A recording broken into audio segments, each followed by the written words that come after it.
Good morning, class. I hope you're all doing really well, and I hope that you enjoyed reading the Guts, Glory and Haggis article that I sent you. I thought I'd do this little PowerPoint for you to explain the creative writing assignment that we're going to be doing next. So before we move on, let's have a look at what we've learned so far. So we all understand now that not all Scots is the same.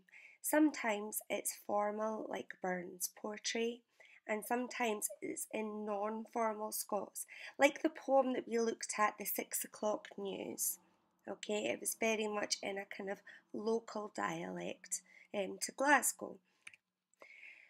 We know that personification and imagery can bring a piece of writing to life and help the reader to create a picture in their mind.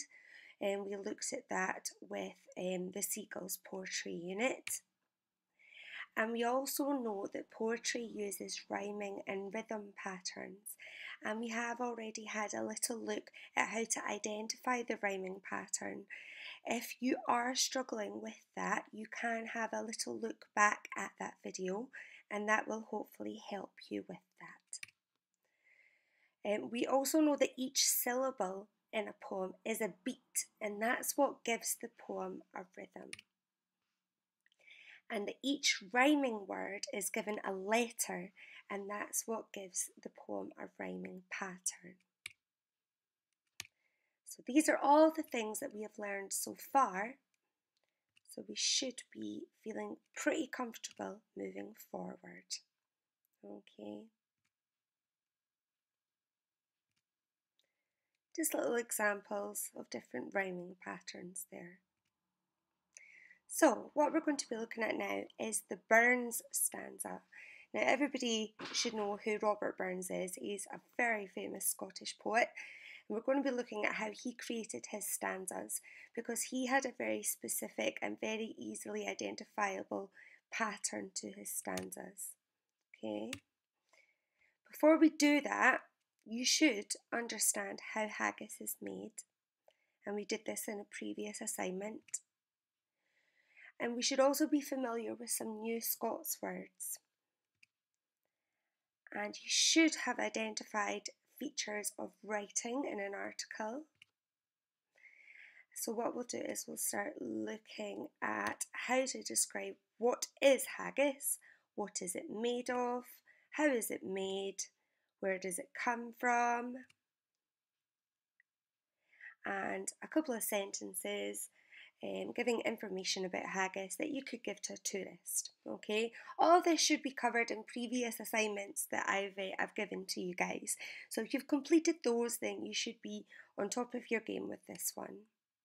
Okay, you should have written instructions for preparing and cooking your haggis in your own words, using your notes from the article Guts, Glory and Haggis. So what we're going to be doing now is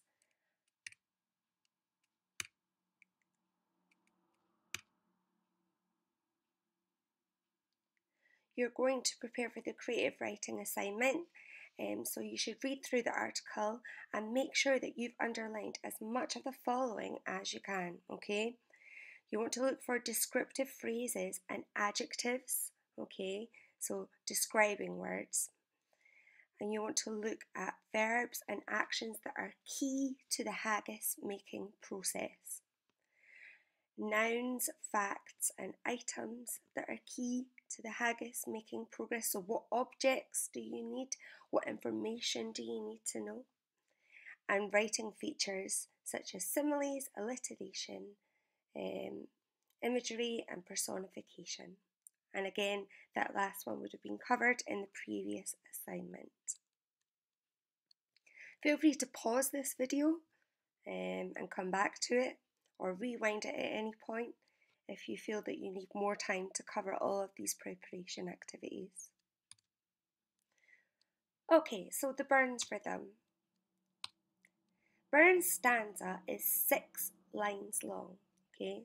So the previous poem we looked at, it had 4 lines. Burns' stanzas have got 6 lines. They also follow an A, B, A, B rhyme scheme. So the words at the end of line 1, 2, 3 and 5 all rhyme, and the words at the end of line 4 and line 6 rhyme. Now the pattern, these numbers here represent how many syllables there are in each line, and they almost mimic the pattern of the rhyming, okay? So lines 1, 2, 3 and 5 all have the same amount of syllables, and syllable, that's 3 syllables, just to refresh your memory there. And lines 4 and line 6, they have the same amount of syllables. All these things are what we have in a Burns stanza. So here's an example. Fair for your honest sonsy face. Okay, so face is at the end, and we have 8 syllables in there. 8 syllables again. Great chieftain of the puddin' race, and race and face rhyme. Aboon then I you tak your place.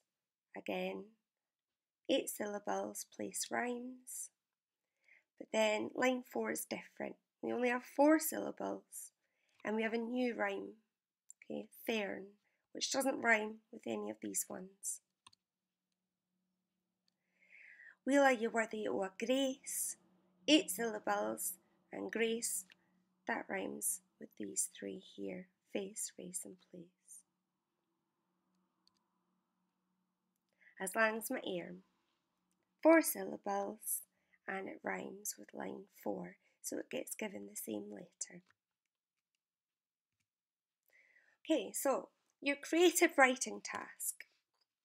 What you're going to be doing is writing a poem giving instructions for preparing and cooking a haggis using the instructions that you wrote in your previous assignment. Okay, now it doesn't have to be completely accurate. You have creative license. You can add humour in here. It's just to sort of give you something to write about. Okay, it gives you a focus of what to write about. Okay. You can use some of the descriptive words and phrases from the article that you highlighted, or you can come up with your own. And it should be in the form of a Burns stanza poem, okay? Follow the same rhyme scheme and the length, okay? Now you should write at least 2 stanzas using the Burns stanza template sheet and make use of at least 6 Scot words. You can use the glossary from the article, and you could include ones of your own in the style of your own Scottish accent, okay? A lot of you guys are born and bred in Fife, and you will have specific Scottish words that are the only words that tend to be used in Fife. Now, what I'm going to do is I'm going to show you the stanza here, okay? So this is the template that I've created for you, okay? As you can see, it's 1, 2, 3, 4, 5, 6 lines long, okay? Each box represents a syllable, okay? And you should have the rhyme scheme A, A, A, B, A, B. Okay, so this should help you with writing your Burns stanzas. Okay, I would like you to try and write 2 Burns stanzas. If you find that you managed to write them super quick and you really enjoyed it and you want to challenge yourself, see if you can write more. Okay.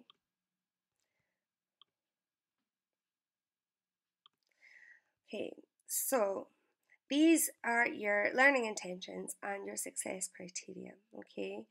You should be able to use your own notes to create a new text, which will be your poem, and you will show your understanding of Burns' poetry structure by writing your own poem using the Burns stanza template, okay? Your success criteria, I can create a poem using the information I have gathered from the article, and I can create a poem using the Burns stanza style.